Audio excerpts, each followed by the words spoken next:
दोस्तों, आज की वीडियो में हम बात करेंगे सिंधु घाटी सभ्यताओं के प्रमुख स्थल के विशेषताओं के विषय में। दोस्तों, प्रमुख स्थलों के बारे में बात करने से पहले आइए बात करते हैं सिंधु घाटी सभ्यताओं की कुछ प्रमुख विशेषताओं की। मित्रों, सिंधु घाटी सभ्यता कांस्य युगीन सभ्यता है और इसे भारत में प्रथम नगरीय क्रांति का प्रतीक माना गया है। साथ ही साथ हम यहाँ पर बता दें कि सिंधु घाटी सभ्यता से संबंधित प्रमुख स्थल जो सर्वाधिक प्राप्त हुए गुजरात राज्य से प्राप्त हुए हैं, जिनकी संख्या लगभग 200 है। हम आपको यह बता दें कि सर्वप्रथम सिंधु घाटी सभ्यता पर जो ध्यान आकर्षित किया वो 1826 ईस्वी में चार्ल्स मेसन द्वारा किया गया था, परंतु इनके द्वारा कोई भी उत्खनन कार्य नहीं हुआ था।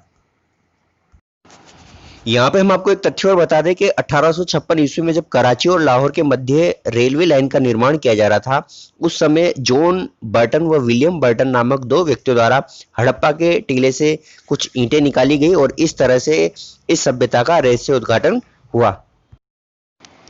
आइए सिंधु घाटी सभ्यता के नामांकन के विषय में भी तथ्य जान ले। 1924 ईस्वी में जॉन मार्शल ने लंदन वीकली नामक पत्रिका में इस सभ्यता को सिंधु घाटी सभ्यता कहकर संबोधित किया। सिंधु घाटी सभ्यता का प्रमाणिक नाम हड़प्पा सभ्यता है, क्योंकि हड़प्पा ही वो स्थान है जहाँ पर सर्वप्रथम इस सभ्यता के जो है उत्खनन कार्य किया और यहाँ से जो इसके अवशेष प्राप्त हुए।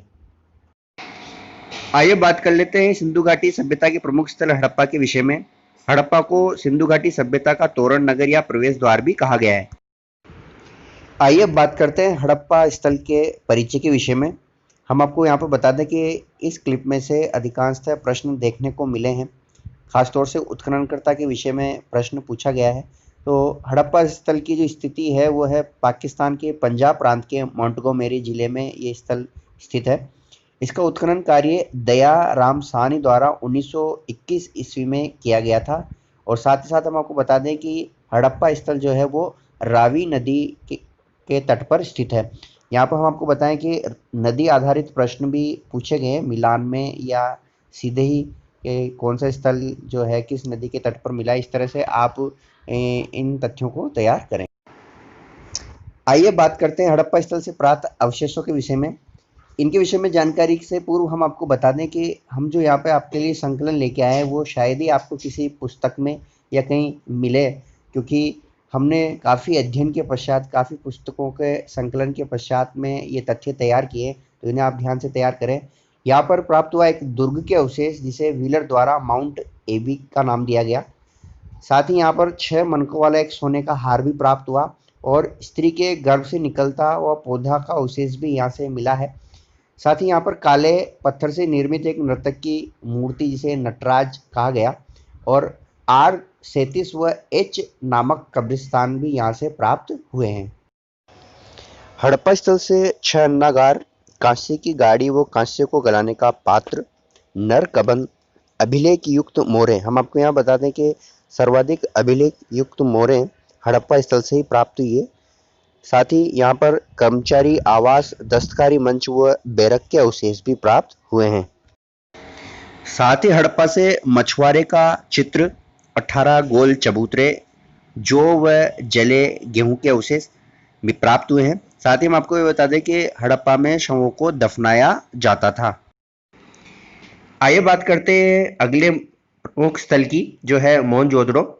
हम आपको बता दें कि इसके नाम के अर्थ पर आधारित प्रश्न पूछे गए हैं, तो इसका अर्थ होता है मृतकों का टीला या मुर्दों का टीला। साथ ही हम बता दें मोहनजोदड़ो सिंधु नदी के तट पर स्थित है। मोहनजोदड़ो की स्थिति के बारे में यदि बात करें तो ये पाकिस्तान के सिंध प्रांत के लरकाना जिले में स्थित है और इसका उत्खनन कार्य 1922 ईस्वी में उत्खननकर्ता राखलदास बनर्जी द्वारा किया गया। हम आपको यहाँ पे बता दें कि ये राखलदास बनर्जी आधारित प्रश्न कई प्रतियोगी परीक्षाओं में बार बार पूछ लिया गया है, तो आप इसे अच्छी तरह से तैयार करें। साथ ही हम बता दें कि मोहनजोदड़ो को नखलिस्तान भी कहा गया और इसका 7 बार उत्थान व 7 बार पतन माना गया है। आइए बात करते हैं मोहनजोदड़ो से प्राप्त अवशेषों के विषय में। यहाँ से एक सील पर चित्रित पुरुष देवता या योगी पुरुष के अवशेष प्राप्त हुए हैं और इन योगी पुरुष को मार्शल द्वारा आद्य शिव कहकर संबोधित किया गया है। अब यहाँ पर जो देखने वाली बात यह है कि इन योगी पुरुष के दाएं बाएं और सम्मुख कुछ पशु है, उन पर आधारित कई प्रतियोगी परीक्षाओं में जो प्रश्न देखने को मिले हैं। तो हम आपको यहाँ बता दें, इनके बाईं ओर गेंडा व भैंसा चित्रित है, दाईं ओर हाथी व व्याघ्र, जो कहीं कहीं पे आपको चीता भी मिलेगा, वो स्थित है। सम्मुख पैरों के पास में 2 हिरण स्थित है और ये इनकी स्थिति जो है पद्मासन स्थिति में ये विराजमान है।